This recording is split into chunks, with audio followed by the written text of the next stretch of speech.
Muy buenas tardes, Shalom, Shanti, y noches también para los que nos escuchan en otros países del mundo. Shalom, Shanti, Namaste. Bienvenidos a Camino Amarillo, el programa sobre espiritualidad, vida sana y conciencia, el lugar para hablar de las cosas que de verdad importan. Soy Mariana Estrada y les doy la bienvenida a este espacio. Recuerda que este espacio es tuyo. Aporta y enriquece haciéndonos llegar tus comentarios en nuestra cuenta de Twitter @mariencamino7, aquí en Facebook donde están viendo esta transmisión en vivo en Camino Amarillo, en YouTube también estamos simultáneamente transmitiendo también en Camino Amarillo y nuestra página web caminoamarillo.net. Y tengo el gustísimo primero de que esté con nosotros a esas horas de la noche en las que estás. Mario Sabán, ¿cómo estás? Muy bien, qué cosa, ¿eh? Qué cosa. Dije, solo por México yo hago esto, de quedarme hasta esta hora de la Ya noche lo aquí en sé. Barcelona, 12:30 de la noche, pero dije, bueno, mi amiga Marianne, que siempre que voy a México me hace una entrevista, dije, se lo merece, me voy a quedar toda la noche. Te agradezco muchísimo, Mario, y déjame presentarte. Mario Sabán es 6 veces doctor en muchas y variadas áreas como filosofía, antropología, psicología, historia, teología y, ¿por qué no?, matemáticas. Es presidente de la Asociación Cultural Judía de España, Tarbut Sefarad, y es autor de 17 libros, hasta donde tenemos hecha la cuenta, Mario, porque tú sigues trabajando e investigando todo el tiempo, entre los que destacan el judaísmo de San Pablo, el sábado hebreo en el cristianismo, el judaísmo de Jesús, el Maaseh Bereshit o misterio de la creación, Los secretos de Dios, que es el último libro que acabas de lanzar, y el próximo que ya podemos dar la primicia de que viene en septiembre. Sí, sí, sí, te dejo que hagas la primicia, no salió, la gente va a decir como una primicia. Va, el problema de esto, que si lanzamos la primicia, mañana la gente va a estar pidiendo el libro y el libro de septiembre no va a estar. Bueno, Lancemos. lancémoslo porque es el libro de el mal. Entonces es Así muy es. interesante este tema, que ya haremos una entrevista cuando tengas tiempo de nuevo y cuando se lance el libro, porque vaya que es un tema que a todos los practicantes espirituales nos confronta el tema del mal y el tema de todo lo que sucede y que podría ser, entre comillas, contrario a la luz divina. Pero bueno, ya lo platicaremos en su momento, Mario. Y hoy nos trae un tema muy interesante que es el Tikkun, la redención del alma según la Cábala. Y me gustaría que empezáramos a hablar primero de por qué la redención es un término que se usa en muchas tradiciones espirituales. ¿Por qué? ¿Qué es la redención? A ver, el tema es el siguiente, si tú analizas la palabra hebrea redención, que viene de Geulah, Geulah tiene 5 letras, de las cuales además tiene dentro de estas 5 letras la letra Aleph. Y justamente hay una palabra en hebreo que no tiene la Aleph, que es Golá, que quiere decir exilio o diáspora. Okay. Quiere decir que hay algo muy importante entre la palabra redención y la palabra exilio. Hay una diferencia, que es solamente una letra, la Aleph. Okay. El Aleph implica la conexión con el infinito divino, la conexión con la luz divina, y cuando uno tiene esa conexión está redimido. Cuando uno no tiene esa conexión está exiliado. Quiere decir que el exilio y la redención no son ni cuestiones políticas, ni cuestiones de ningún otro tipo, que una cuestión espiritual del alma con respecto a la divinidad del infinito. Ahora, el problema, la paradoja, ¿dónde está? La paradoja está en que en realidad para crear esta creación, el infinito se tuvo que exiliar, con lo cual nosotros somos almas, somos energías del exilio de la divinidad. Es decir, para la Kabbalah nosotros nos fragmentamos, todo el universo es una fragmentación del infinito, todos somos fragmentos, fragmentos que nos creemos independientes, que tenemos la ilusión de la independencia, pero que en realidad cuando aparece el problema del exilio, estamos hablando de la desconexión. Tenemos un problema cuando nosotros nos desconectamos del cosmos, de lo cosmogónico. Por ese motivo, la espiritualidad con respecto a la psicología, y siempre hay como un camino en común, en principio, pero no en el fin, final, porque en el final la espiritualidad siempre es cosmogónica, sale del yo, sale del fragmento, sale de la persona y va hacia la redención del universo. Es decir, va hacia la conexión, si hablamos de redención, de todos los fragmentos de energía que hay dentro de la realidad con respecto al infinito. Por lo tanto, si querés de alguna forma decir, bueno, vamos a ver el concepto de redención. ¿Qué es redención? Ajá. Redención es un estado de conexión. Esto sería redención. Y un estado de conexión que tiene que ver con una conciencia cosmogónica por el cual nosotros no somos en un nivel muy alto sujetos, sino que pertenecemos a un continuo de energía dentro del universo. El tema es que cuando nosotros descendemos a esta realidad de la materia, nosotros, nuestra subjetividad nos lleva a pensarnos diferentes, a pensarnos independientes, que es la idea de la existencia, porque la idea de la existencia es sentirnos independientes. Pero el problema es que en el extremo de la independencia podemos sentir desconexión, y eso es el exilio. Cuando nosotros entonces hablamos de redención, es la reconexión que uno tiene que realizar con el infinito divino a nivel cósmico. Eso sería la redención. Ok, de acuerdo. Ahora, hay algo interesante que dices, que es el exilio de la divinidad, que se hace, que la divinidad, digamos, que se autoexilia a sí misma para poder fragmentarse y experimentarse. Claro, es decir, si la divinidad nos autoexilia, no podría haber procreación. Claro.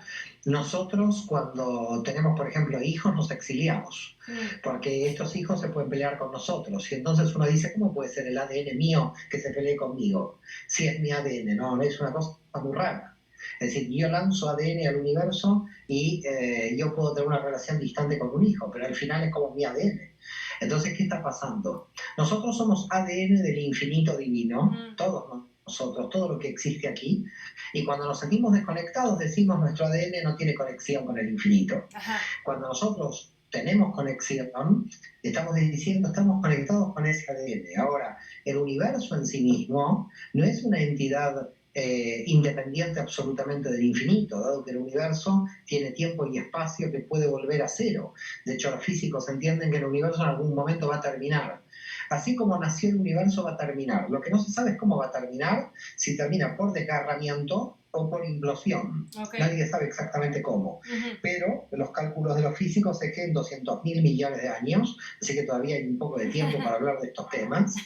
De todas maneras, nosotros, nuestra civilización no creo que dure tanto, porque vamos a destruir antes. Exacto. 200.000 millones de años tiene más o menos el universo para vivir, y luego, de alguna forma, morirá. Entonces, cuando decimos que algo nace y algo muere, en realidad no es que ni nace ni muere nada, es solamente que el infinito se retira, crea el universo, y dentro de este universo que se ha creado aparecen todas las fragmentaciones, que son de algún modo esos reflejos de la divinidad dentro de esta realidad. Esto es un poco como cuando tú pones una luz a un prisma, y en principio la luz es única y después se descompone en diferentes colores.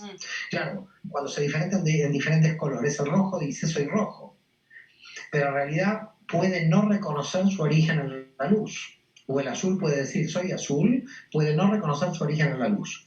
¿Qué es la espiritualidad? La espiritualidad es la advertencia o la idea a cada uno de los colores de que pertenece a la misma luz. Ok, de acuerdo. Ahora, estamos hablando, tú hablas de desconexión. En realidad no hay, y también de conciencia. Entonces, no es que haya una desconexión real, sino que no hay conciencia de la conexión que evidentemente existe y simplemente hay una ilusión de desconexión, pero no es que estemos desconectados, evidentemente, ¿no? Claro, es decir, en realidad sucede que nunca estamos desconectados, solamente que cuando tenemos conciencia de desconexión parece que estamos desconectados. Claro. Entonces es lo que estás diciendo tú exactamente, es decir, la pérdida de nuestra conciencia de conexión parece que se pierda la conexión, pero la conexión nunca se pierde. Entonces en un libro muy oculto, bueno, está estudiado por el movimiento jasídico de 1796, se llama el Tanya, está en castellano, la gente lo puede adquirir en 5 volúmenes o en un volumen, es de 1796, se dice, claro, el mal, aunque tenga una desconexión tal de falta de conciencia y de oscuridad, tiene que tener algo de luz porque alguna conexión lo tiene que sostener, si no es imposible. Entonces, el más malo de los malos tiene que tener alguna luz que por lo menos lo mantiene en esta existencia vivo, aunque siga cometiendo maldades, porque en realidad, si no, no podría sobrevivir Claro. sin esa conexión de luz. Ahora, esta persona o lo que sea, este ente inteligente, si pierde conciencia, puede creer que no tiene conexión, aunque la siga teniendo. La sola existencia, desde el punto de vista de espiritualidad, es una mínima conexión dentro de la materia. Y por lo tanto, esa mínima conexión implica que existe una función. Claro. El único problema del mal es cuando hay una función desviada. Ese sería uno de los problemas del mal, la función desviada. Es decir, yo tendría que poner la energía aquí y la estoy poniendo en otro sitio. Ajá. Entonces, al ponerla en otro sitio, no me doy cuenta. Bueno, me enseñaron, tuve malos padres, tuve una historia, etcétera, etcétera, y no sé bien cómo distribuir mi energía. Pero energía tengo, energía que funciona. Lo que pasa es que si no la sitúo correctamente en el espacio-tiempo en el que vivo, estoy creando de alguna forma un mal que es una caída en el nivel de conciencia. Claro. Es decir, es una caída en la desconexión, a pesar que, como tú dices, desde el punto de vista estructural, nunca se corta la conexión. De acuerdo. Ahora la gente va a decir, pero ¿por qué tendrían que estar hablando de redención? ¿Por qué hoy hablar de redención, Mario?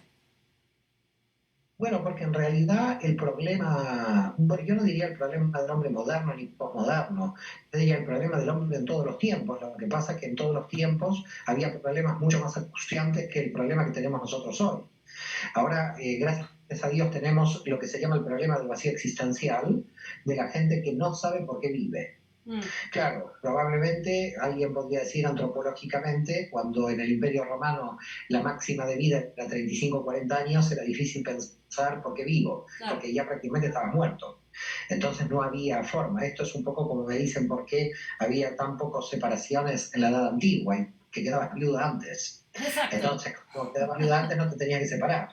Siempre claro, quedabas viudo antes. Ahora la gente tiene 3, 4 parejas a lo largo de la vida, largas, y la pregunta es ¿por qué? ¿Y por qué no te moriste antes? Bueno, lo mismo pasa, calculo que hoy llegamos todos al vacío existencial, al hastío, al aburrimiento, a no saber por qué se vive. ¿Y por qué? Porque gracias a Dios la medicina avanzó, podemos vivir una mayor cantidad de años y nos podemos dar el lujo de entrar en la crisis existencial. Exacto. Ahora, ¿qué es la crisis existencial? Es realmente entender cuál es la función que tenemos en esta realidad. Es decir, todo tiene una función y nosotros dentro del sistema también tenemos una función. El gran drama, dice Cordovero, uno de los grandes místicos de Safed, de la Galilea, del norte de Israel, del siglo XVI, es el mayor privilegio de un alma, del ser humano en este mundo, saber por qué vino a esta existencia. Es decir, para los místicos, el conocer por qué tuvo aquí nuestra existencia es el mayor privilegio. Porque aquí, ¿cuál es tu privilegio? ¿Comprarte un auto? ¿Cambiar de marca? Aquí, ¿cuál es tu privilegio? Ese no es ningún privilegio. Eso, bueno, lo tienes que hacer, lo haces. De alguna forma podríamos decir que la gente está agotada de la vida administrativa.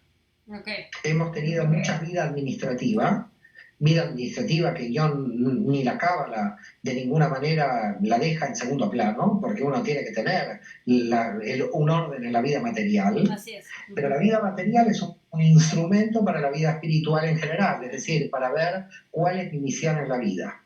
Y la misión en la vida de cada uno es completamente diferente. Cada uno tiene su misión en la vida que la puede descubrir a través del árbol de la vida, es decir, a través de un mapa que existe dentro de la Kabbalah, ese mapa que tiene 10 diferentes dimensiones. Sí. Y entonces una persona dice, bueno, ¿cuál es mi misión en la vida? ¿Cuál es el sentido de mi vida? Bueno, lo primero que hay que hacer antes de poder desarrollar el sentido de tu vida es que tus dimensiones estén medianamente equilibradas entre sí. Porque una persona que tiene grandes desequilibrios en las dimensiones, aunque pueda descubrir el sentido de su vida, no puede llevarlo a cabo, porque tiene tal nivel de caos entre las dimensiones. Okay. Entonces, claro, hay que tener primero las 10 dimensiones más o menos, o por lo menos las 7 inferiores del árbol de la vida, que son la estructura básica de organización. Estamos hablando que estén ordenadas, no que estén equilibradas. Yo marcaría aquí una diferencia conceptual entre equilibrio y organización, porque en la Cábala se tiende a la organización de la energía, pero sabemos que nunca se alcanza el equilibrio, porque cuando alguien está hablando de equilibrio, está hablando de algo estático que no se mueve, y cuando algo está creciendo, el crecimiento, por definición, es ¿caótico? ¿Cómo? Perdón. ¿Podríamos decir que tiene momentos de caos? El crecimiento provoca el desequilibrio. No, cuando una persona está creciendo mucho, tiene que tener mucha estabilidad psíquica para aguantar tantos desequilibrios. Okay.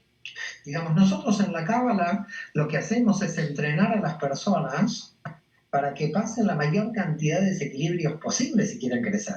Wow. Porque cuando alguien viene a un curso y dice, Saban, yo quiero crecer, yo ya me agarro la cabeza por dentro, porque yo ya sé que va a pasar por un montón de desequilibrios. Sí. Cuando alguien a mí me está diciendo que quiere crecer, lo que no sabe traducido es que me está diciendo, quiero provocarme a mí mismo desequilibrios. Esto es lo que está diciendo. Okay. Entonces, el crecimiento es provocarse desequilibrios. Ahora, desequilibrios que van a dar lugar a una nueva redistribución de energías, y esa redistribución de energías pueden ser integradas a la personalidad, y esa integración puede provocar otro desequilibrio porque esta estabilidad ya no te sirve para poder seguir creciendo. Claro. En definitiva, tenés que estar muy estable psíquicamente para provocarte una cantidad muy grande de desequilibrios para crecer. Porque si el precio a pagar es un desequilibrio permanente, lo que no puedes hacer por crecer es quedar desequilibrado.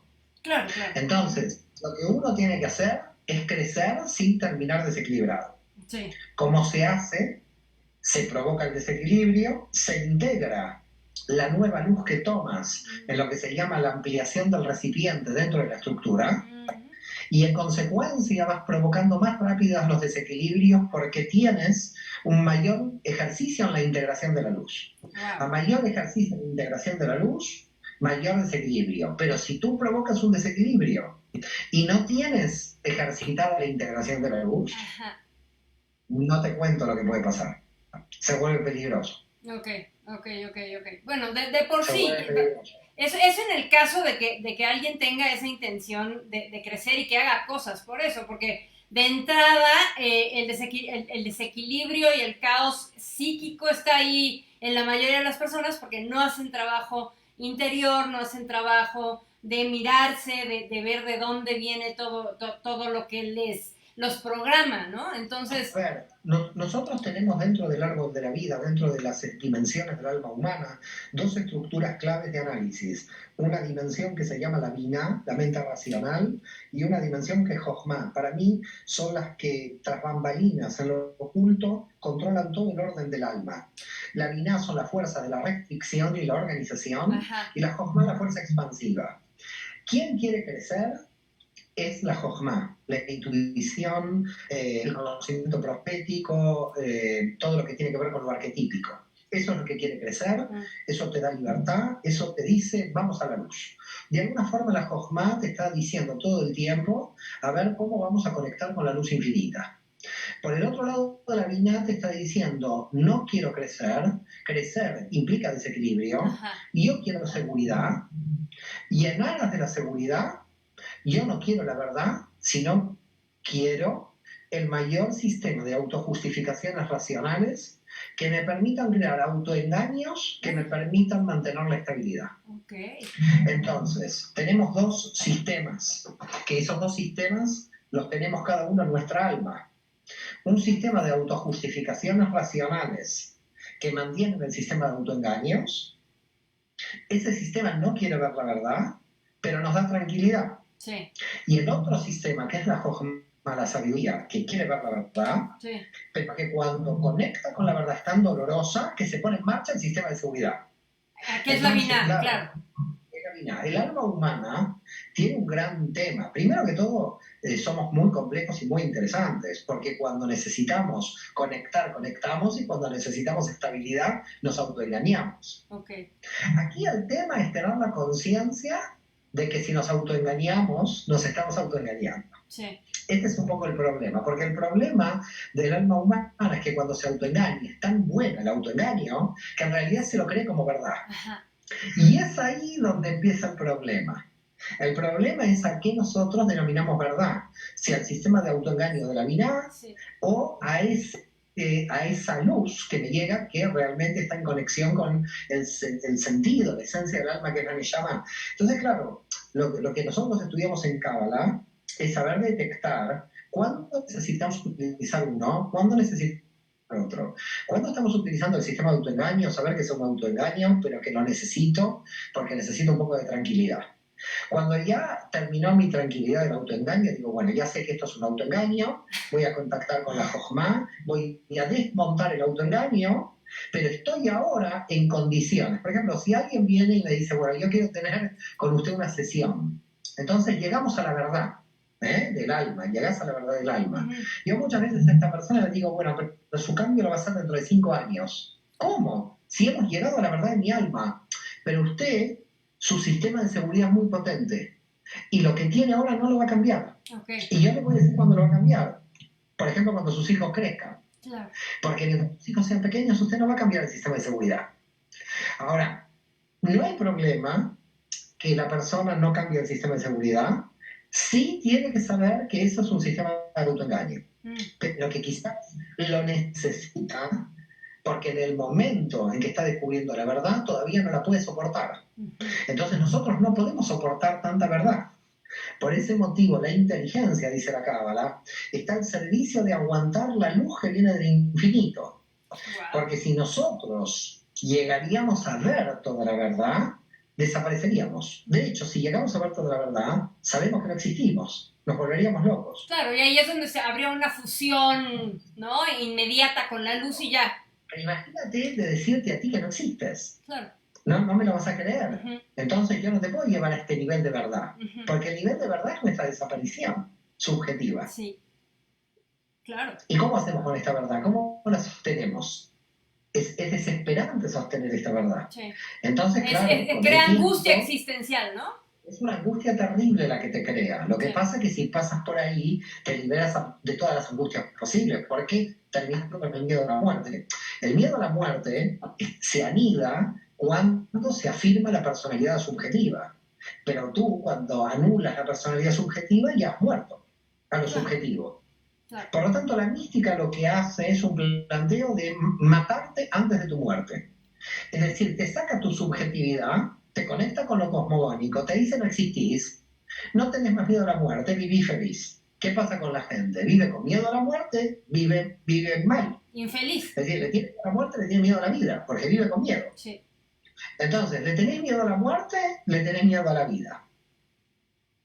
¿Cuándo realmente no le tenés miedo a la muerte ni miedo a la vida? Cuando en realidad sabés que no existe ni vida ni muerte. Claro, claro.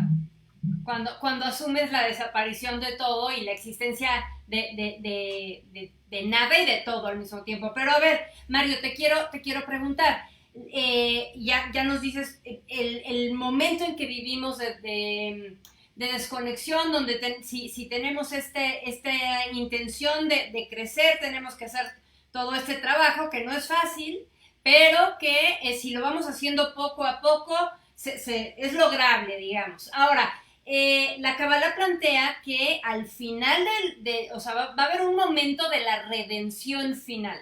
Y algunos cabalistas modernos dicen que ya lo estamos empezando a ver. ¿Tú crees que sí? ¿Que es el momento de la redención final? ¿Y cómo la distinguirías de la redención, la pequeña redención del alma particular de cada quien? Mira, en general yo creo que cada generación se da tanta importancia que cree ser la última y la que va a redimir a la humanidad. Okay. Entonces yo, la verdad que no creo en ninguna redención general, sino que creo en la redención personal. Es decir, que en realidad creo más en el cuento que dice la tradición judía. Si te dicen que llegó el Mesías y estás plantando un árbol, ¿qué tienes que hacer? Seguir plantando el árbol hasta terminarlo. No vayas a saludar al Mesías y dejes el árbol sin plantar. Por lo tanto, yo creo que hay que tener mucho cuidado con la apocalíptica del final del mundo, de las profecías que dicen aquí vamos a pasar una nueva era, a una gran yo creo que hay que ser muy cautos, porque en cada generación, como te dije, se da tal nivel de importancia que cree vivir la propia redención. Sí. Es decir, que queremos salvar a la humanidad. Yo no sé si habría que tener tanta pretensión y tanta soberbia. Sí entiendo la historia en los términos del judeocristianismo como una historia de progreso hacia la redención final, eso sí, pero no que estemos dentro de la redención final. Es decir, lo veo muy lejano. Además, los cabalistas también lo ven muy lejano porque ponen unos miles de años más para entrar en el séptimo milenio, donde faltan 220 años. Es decir, en el año 6000, estamos en el 5780. Por lo tanto, la redención humana de esta civilización la veo todavía larga. Creo que no habría que especular tanto en términos macro, sino en que cada uno de nosotros intente cambiar y realiza su redención particular. Okay. Es decir, yo creo más en los cambios interiores y pequeños, en los trabajos hormiga, en lo diario. Creo más en lo extraordinario de lo cotidiano que en lo extraordinario de lo extraordinario. Creo que lo cotidiano es extraordinario y creo que la desesperación del ser humano hoy es no poder ver lo extraordinario en lo ordinario. Creo que el problema que tiene el ser humano hoy es que ve ordinario lo ordinario y entonces se desespera. ¿Por qué? Porque no ve sentido a eso que hay ordinario cuando en realidad tú, dice la Cábala, ves el mundo invisible que te rodea, todos los misterios que hay, pero los misterios de cómo son los átomos, ¿no? Ves una pared y dices, Dios, ahí adentro hay átomos que yo no puedo ver. Claro. Si una persona se puede levantar a la mañana, dicen los cabalistas, y ver la vida nueva como un niño, y vuelve a buscar todo como un niño sorprendido, está transformando lo ordinario en extraordinario.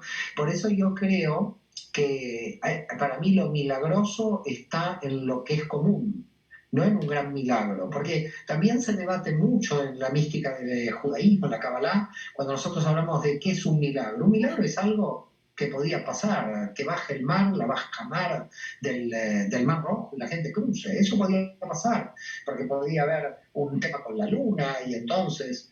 Pero ¿cuál es lo milagroso? Que haya pasado en el momento en que se necesitaba. Exacto. Entonces, el problema es que si uno, diría la Cábala, pudiera, y los cabalistas han logrado a través de los siglos, que esto es la clave, lograr un éxtasis en lo cotidiano, lograr un éxtasis en mirar un árbol. Eso está muy bien. Éxtasis en esta entrevista, mirar un éxtasis, gozar un éxtasis con un vaso de agua. Un poco, en cierto modo, la frase de Einstein que decía, unas frutas, agua y un violín, ¿qué necesito más para mi vida? La famosa frase de Einstein, ¿no? Sí. Es decir, yo creo que en lo pequeño está el poder, en las pequeñas cosas está el poder, que nosotros no hemos valorado en función de las grandes cosas. Entonces, claro, estamos en función de la superredención universal, de a ver, te va a llegar a Plutón, pero un pequeño virus invisible nos está matando a todos. Así es. Entonces hay que tener como mucho cuidado de proyectar sobre lo general, sobre lo macro, una redención que tiene que empezar por cada uno de nosotros. Okay.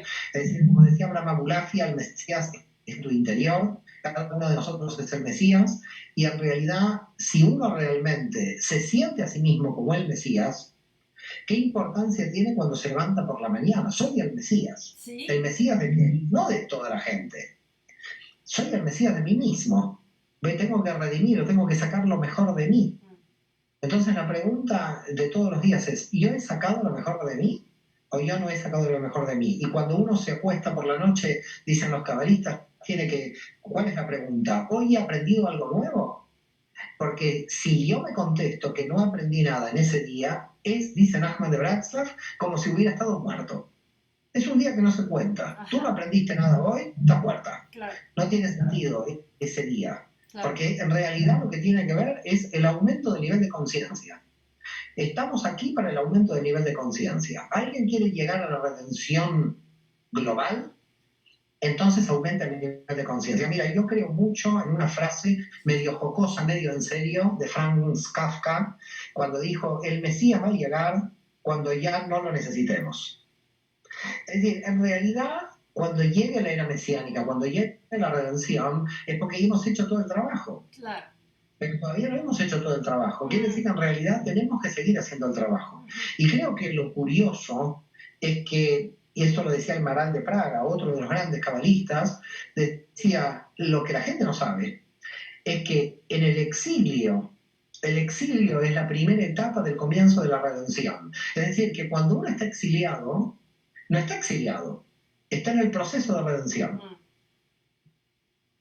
Qué maravilla. No, bueno, o sea, eso es tan esperanzador, Mario, la verdad, porque siempre lo vemos exacto en este tema de la inconsciencia, la desconexión, el mal y tal, y es un proceso donde hay que pasar por ahí. O sea, no es algo que donde caímos no, es un proceso que hay que ir pasando etapa por etapa, pero la primera es esa y punto, ¿no?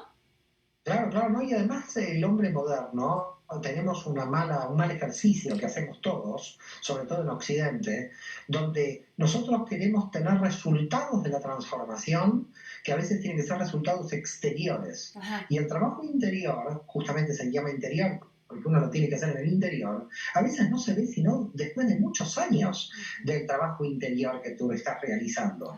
Así que el trabajo interior que tú realizas hoy, probablemente se podrán llegar a ver dentro de 20 años. El trabajo interior con respecto a la revelación exterior es como la luz que viene de otro astro que está viajando durante miles y miles de años luz.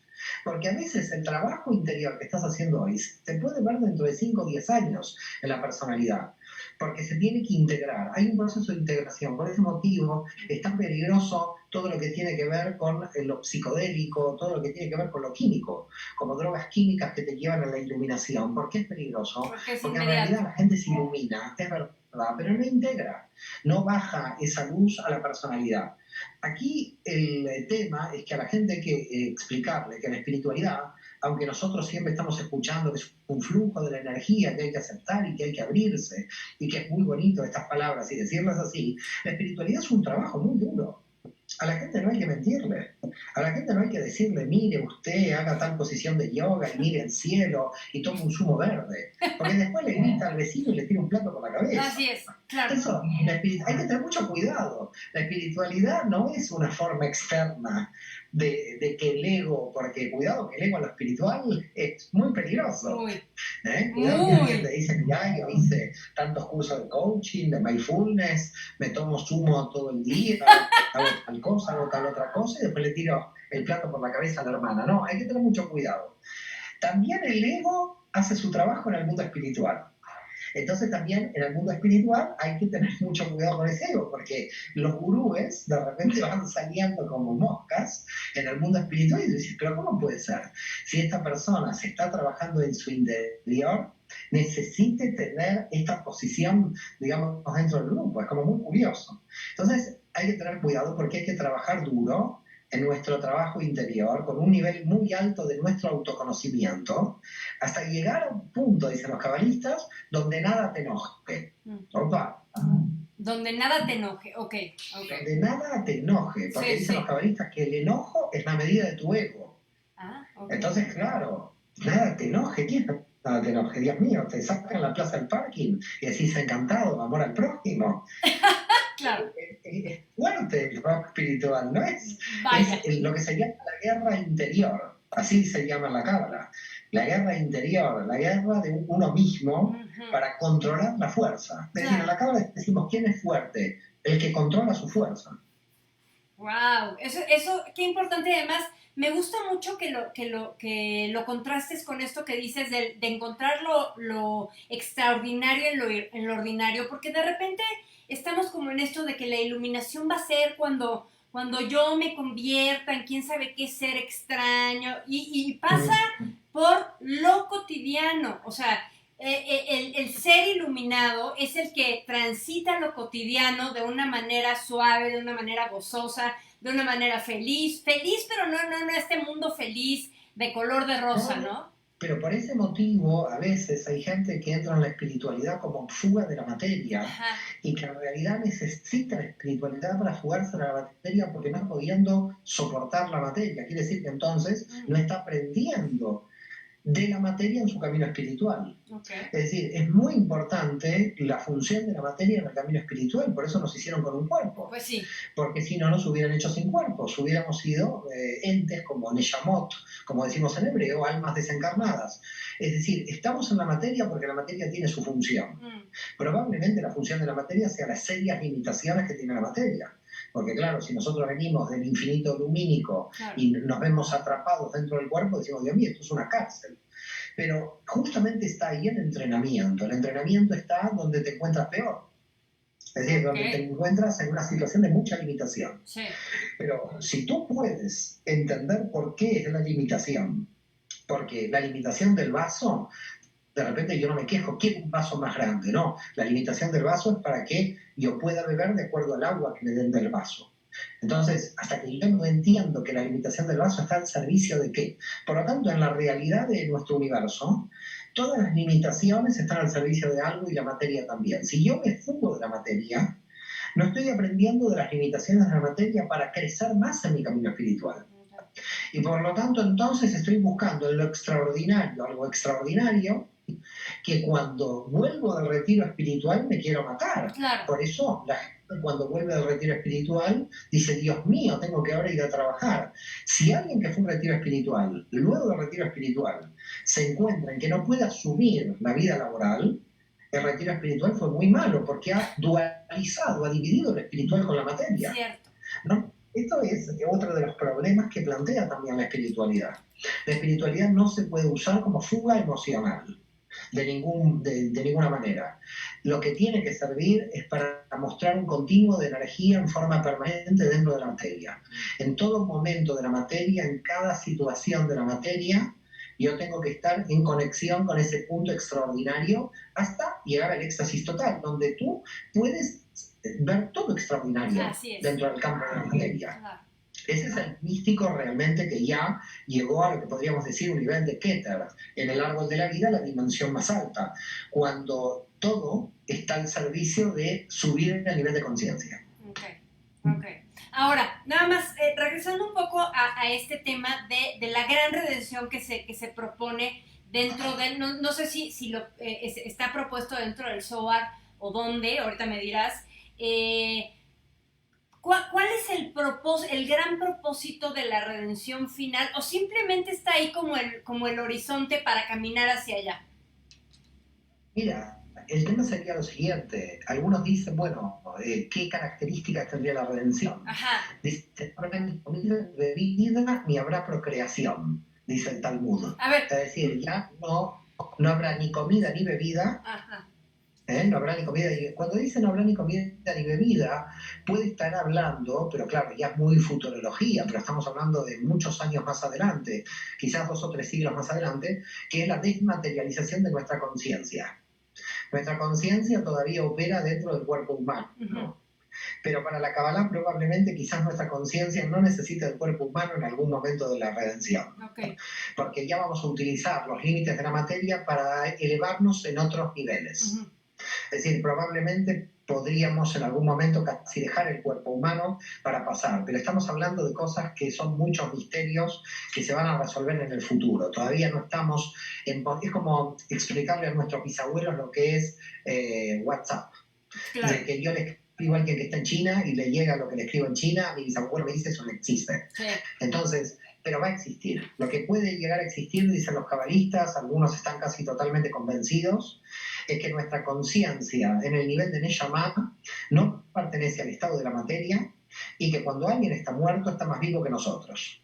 Porque cuando alguien está muerta y pasa al otro lado, cuando decimos al otro lado, no es a otro lado, es a este mismo lado, solamente que cambia el nivel de concentración de materia y el alma de la persona, la Neshama del otro lado, está viviendo sin cuerpo. Es decir, no hay necesidad de cuerpo. Okay. Por lo tanto, vuelve al cuerpo para volver a aprender lo que tenga que aprender. Por lo tanto, existen, podríamos decir, niveles de conciencia fuera del cuerpo, si todos los muertos están en niveles de conciencia fuera del cuerpo. Llegará un momento donde nosotros tendremos niveles de conciencia fuera del cuerpo. Okay. En cierto modo podríamos decir que vamos a estar todos muertos, pero todos vivos en otro nivel de conciencia. Okay. Es muy difícil de explicar estos niveles de Cábala. Es complicado, pero a ver, yo tengo una duda. Ahora, en el momento actual, que todavía nos falta y todavía hay camino que recorrer, pero el alma puede hacer este proceso de cuando sale del cuerpo. O sea, el alma tiene esa facultad de conocer todo y de vivir y de estar viva más allá del cuerpo hoy. Es una pregunta. Claro que sí, por supuesto. Okay. Y hay almas que ya, dice Jaime Vital, no retornan más a la realidad física, porque esas almas ya hicieron todo el proceso de redención. Es decir, hay almas que hoy ya están redimidas, que no necesitan proceso de redención. Y hay almas que están redimidas que vuelven a la materia solamente para enseñar a otras, pero no tendrían que volver. En realidad hay una cosa muy curiosa y muy secreta en la Cábala que dice: todas las almas son obligadas a venir y todas las almas son obligadas a irse. Las almas no quieren venir otra vez al cuerpo, otra vez a la limitación, lo que es la pareja, otra vez lo que es los hijos, el alma otra vez con todas las limitaciones, no quiere entrar en las limitaciones. Ahora, tampoco después de que ya sabe cómo funcionan las limitaciones se quiere ir, porque ya no se quiere morir. Entonces, claro, el alma no quiere nacer ni quiere morir. Está, por eso dice la Cábala, obligada a nacer y obligada a morir. En realidad, siempre es un proceso de aprendizaje. Lo bueno que tenemos cuando estamos en la materia es que el proceso de aprendizaje se hace aquí, no se hace del otro lado, porque dice la Cábala que no hay aprendizaje del otro lado. Del otro lado ya estás en el estado en que saliste de aquí. Por lo tanto, todo el aprendizaje lo tienes que hacer aquí. Y justamente los obstáculos están diseñados para que el aprendizaje se haga lo más rápido posible. No lo mejor posible, porque hay obstáculos que son terribles, pero lo más rápido posible. O sea, es una oportunidad preciosa estar aquí encarnados. Es una oportunidad preciosa, aunque vivas un día en esta tierra. Es decir, porque hay mucha gente que dice, bueno, el bebé se murió a los 30 días, o tuvo una desgracia y el niño se murió. Cuidado. Es un poco nuestro egoísmo como seres humanos que querríamos que tal bebé crezca, que tal niño crezca. Pero lo que vivió esa persona, 30 días, 40 días, 20 años, lo que vivió trajo luz a este universo, trajo luz al mundo. Es decir, la gente lamentablemente lo mide por el tiempo. No es el tiempo, porque puede haber una persona con 100 años en la plaza, hace 40 años que no hace nada y quedó la luz ahí atrapada. Acá puede venir un día dentro de esta realidad. Al otro día el bebé murió, toda la familia está triste, queda claro, muy acongojada, muy mal. Ese día, esta alma reveló luz al mundo. Y esa era su misión. Y esa era su misión. Lo que pasa es que nuestro egoísmo, todo lo queremos para siempre. Este tema del para siempre es una gran desgracia para nosotros. Cuando te dicen, te casas para siempre, ¿cómo para siempre? Quizás se muere uno antes, o te separas. Vives para siempre, no vives para siempre. Esto es el para siempre que tenemos en nuestra cultura es una gran desgracia, porque mucha gente se aferra al para siempre. Nada es para siempre en esta realidad espaciotemporal. Solamente es para siempre el infinito de la Ein Sof. Nosotros por eso somos fragmentos que vivimos en el espacio-tiempo. Pero cada uno de los fragmentos, por poco tiempo que esté en esta realidad, está revelando una luz que nosotros no sabemos qué nivel de luz está revelando. Yo muchas veces digo, a muchos cristianos no lo saben, pero Jesús de Nazaret no estuvo 80 años predicando. La prédica de Jesús fue 1 año y medio. 1 año y medio. ¿Qué te parece en 1 año y medio lo que se montó? Bueno, vaya que fue enorme. 1 año y medio. Empezó más o menos, 1 año y medio. Algunos historiadores llegan a decir que máximo 2 años. ¿Qué cosa? A veces no se necesita tanto tiempo cuando hay mucha intensidad. No se necesita tanto tiempo cuando tenés mucha intensidad. Por ese motivo, la letra más potente del hebreo es la Yod, que es la letra más potente, pero es la más pequeña, y con esta letra empieza el nombre de Dios. Con la letra más pequeña del alfabeto empieza el nombre de Dios. ¿Por qué Dios elige la letra más pequeña? Porque no necesita revelarse tanto para ver cuál potencia tiene. Por eso, ¿qué le pasa a un soberbio? Un soberbio muestra mucha potencia porque es muy débil. Así es. Es el contrario, no son los contrastes. Ahora, Mario, para dejar nada más claro esto, entonces, el gran proceso de redención final es diferente a la redención que todos los días tenemos que estar. Y un poco retomando lo que decías, tiene que ver justamente con nuestro proceso personal. Es lo que decías, ¿no? El día que hagamos todo nuestro trabajo, llegará la redención final porque ya todos habremos hecho nuestro trabajo. Imagínate el día que todo el mundo esté convencido de que no se roba. No haber más policía. La policía existe porque la gente roba. Claro. Entonces, ¿por qué existe la policía? Porque la gente roba. Imagínate el día que realmente nos amemos al prójimo. Desaparece el ejército, porque los ejércitos es porque no nos amamos entre nosotros. Es decir, en realidad, si tú te pones a pensar la vida real que vivimos, todo lo que existe es producto de nuestros desequilibrios. Claro. Todo lo que existe es producto de nuestros desequilibrios. Es decir, si nosotros tuviéramos misericordia por el pobre, no existirían los impuestos. Pues los impuestos nos obligan a pagar algo para dárselo a la gente que no puede. Pero en realidad, si tú le darías a la gente que no puede, no existirían los impuestos. Porque el impuesto es que nos imponen algo para sacarnos una parte para distribuirlo obligadamente. ¿Por qué nos tienen que obligar a distribuir obligadamente? Porque no hay misericordia. Cierto. Si existiría misericordia, no tendríamos que estar obligados a la distribución. Si no existiría el robo, no estaríamos con la policía. Si no existiría el odio, y tendríamos amor al prójimo. Fíjate que todo lo que hemos estructurado en la organización social es producto de nuestros desequilibrios. Sí. Sin duda, claro. O sea, es como tú dices, como al alma, ¿no? Que te la tienen que obligar. Por eso te digo, la redención va a llegar, dicen los grandes cabalistas, cuando el ejército y la policía no existan más. Porque ¿por qué existe la policía y por qué existe el ejército? Con mucho cariño a muchos policías y gente militar que es muy buena gente, pero ¿por qué existen?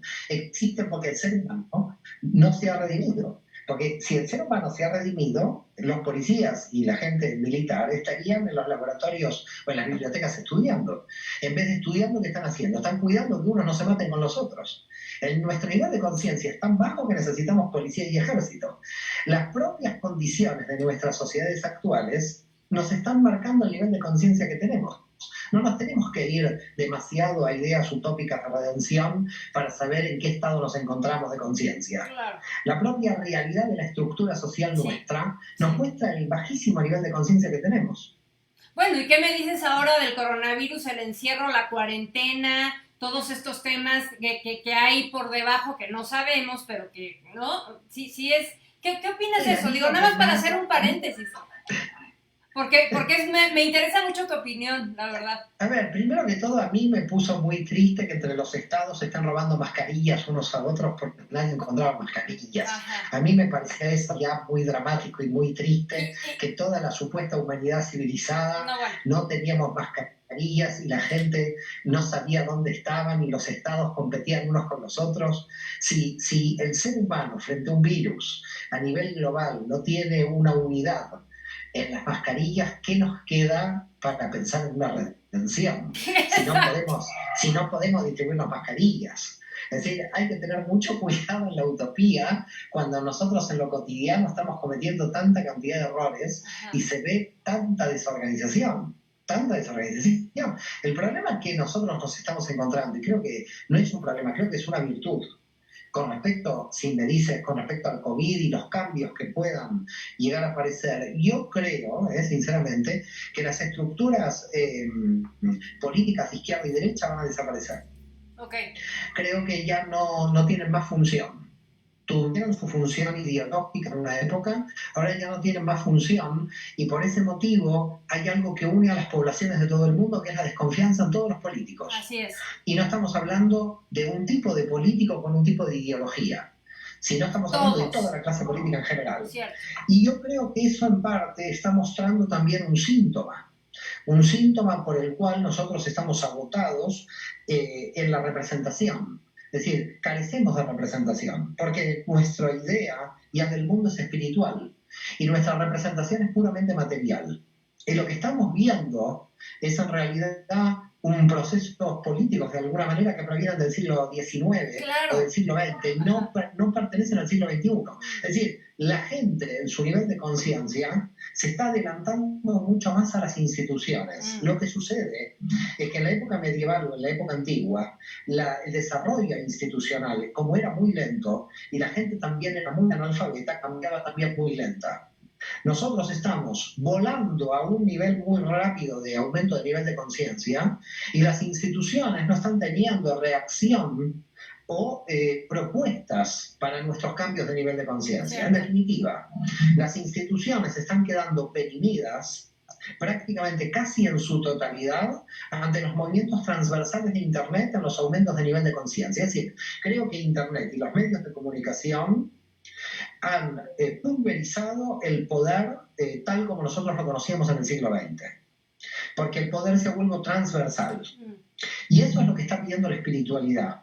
Es decir, lo que pide la espiritualidad es una situación transversal donde las jerarquías van a existir en orden a la organización, pero no en orden al poder, sino en orden a la organización administrativa.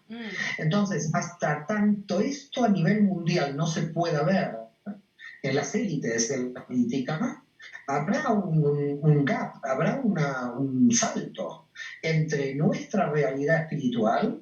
Entonces te diría que las sociedades a nivel individual están avanzando espiritualmente mucho más que su representación política. Creo que aquí tenemos un problema en el siglo XXI muy grave, porque las coordenadas de análisis de los estados no condicen con el aumento de nivel de conciencia de su población. Ok.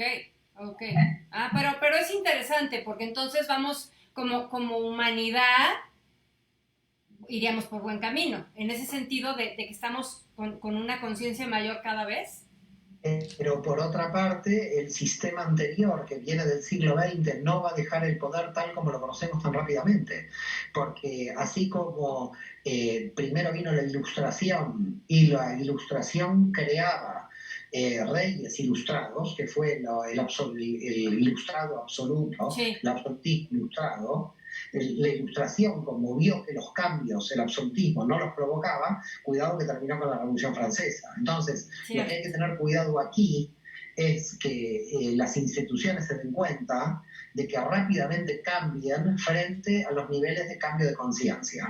Y creo que no sé si va a pasar tan rápido el cambio de las instituciones, porque las instituciones no están al servicio de la gente, sino al servicio de mantenerse a sí mismas. De ellas mismas, claro.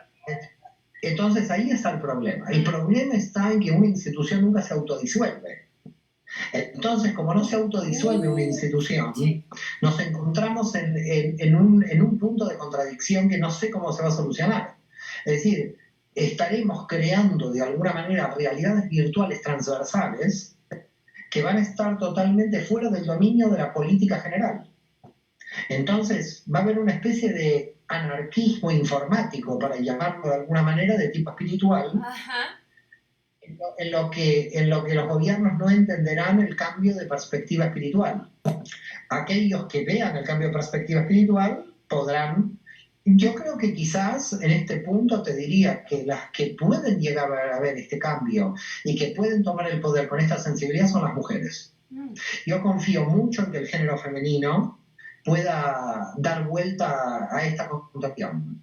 En realidad, los que han dominado la escena del siglo XIX y XX han sido el género masculino, y creo que si el género femenino, con la cuestión de la maternidad y con su sensibilidad, pudiera tomar las riendas, podríamos tener otra época.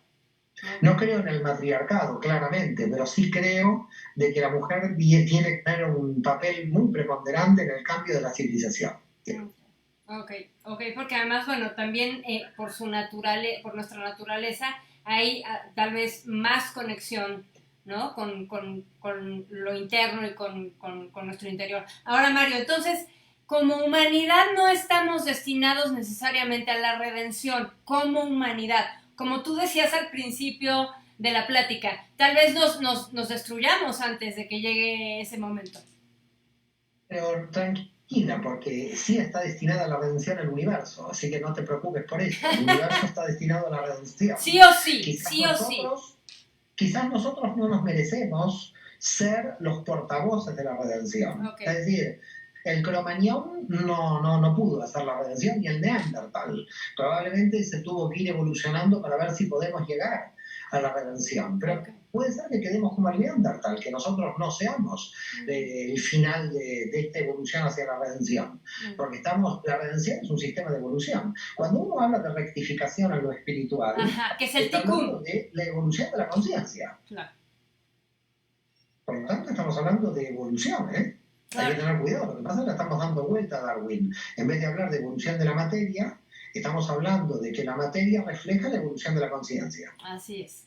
Así es. Y ya nos van a quedar poquitos minutos, pero para cerrar, y de todo esto que hemos estado hablando, es el famoso tikkun, que es la rectificación del alma, ¿no? Así es, el tikkun es esa rectificación del alma donde el alma tiene que llegar en algún momento, y de hecho puede llegar, a una felicidad continua, a un éxtasis continuo, pese a que tu vecino te robó la plaza de parking, tú sonreír y decir qué bonito que es este universo. Claro, claro. Y ese sería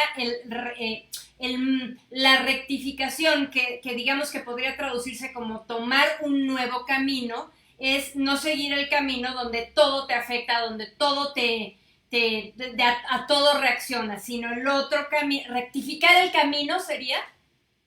En definitiva, la rectificación de tu calidad de víctima verdugo, porque en el sistema anterior tú partes del verdugo con poder o de la víctima que también tiene poder, pero ni la víctima del verdugo se pueden rectificar nunca, porque ya asumieron sus roles. Okay. Para poder asumir un rol de rectificación tienes que salir de la víctima verdugo.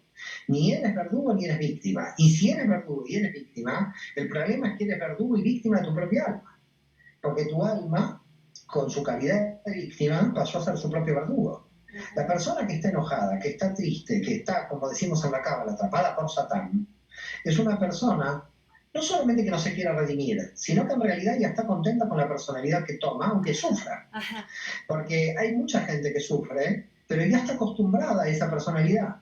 Por lo tanto, lo peor que muchas veces sucede es que la persona esté tomada por la personalidad del sufrimiento, tanto de la víctima verdugo. Si tú no sales de la víctima verdugo, porque el verdugo no aprende, es verdugo, y la víctima no aprende, es víctima.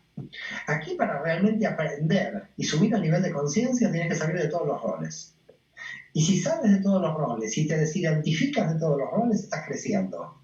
¿Tomaste un rol con el que te identificas? Bueno, tómalo. Pero ya lo único que estás haciendo es defender del rol, no crecer.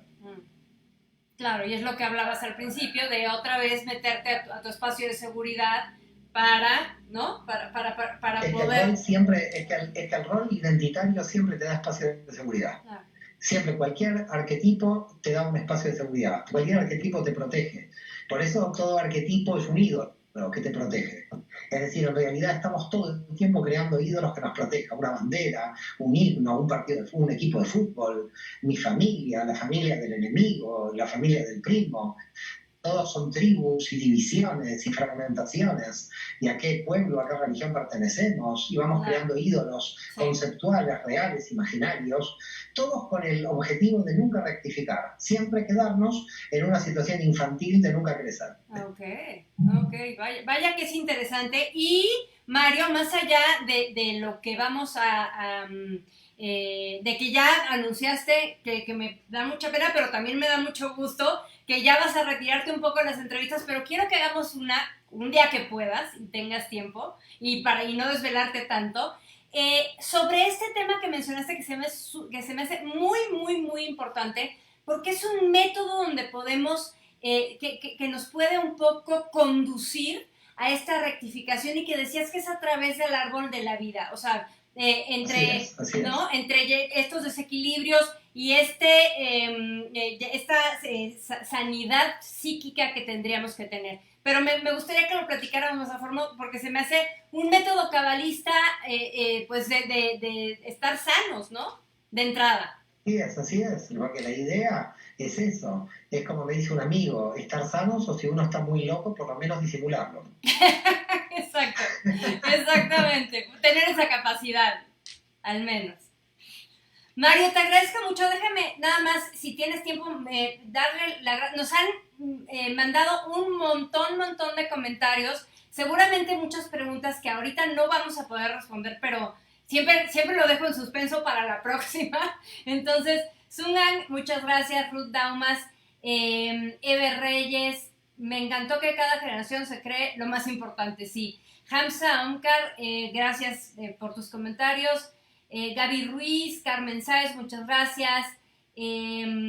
Carolina Guzmán, Benito Baltasar, Carmen Sáez, ya lo dije, Marisa Ventura, Isabel, muchísimos. Ya no los voy a mencionar porque nada más estoy quitando el tiempo, pero luego los lees y verás todos. Gracias a todos.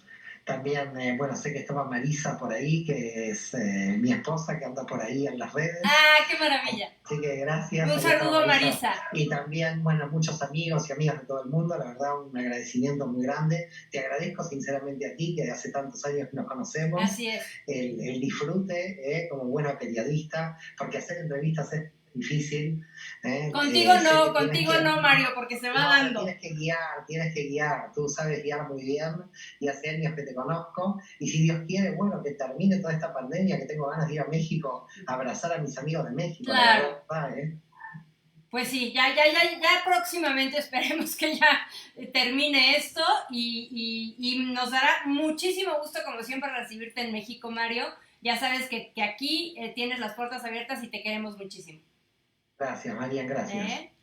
Mario, pues te agradezco. Bueno, ya platicaremos en una nueva ocasión, nos tendremos que poner de acuerdo, pero por lo pronto, muchas gracias y nos vemos muy pronto. Feliz verano y shalom a todos. Gracias, Marian.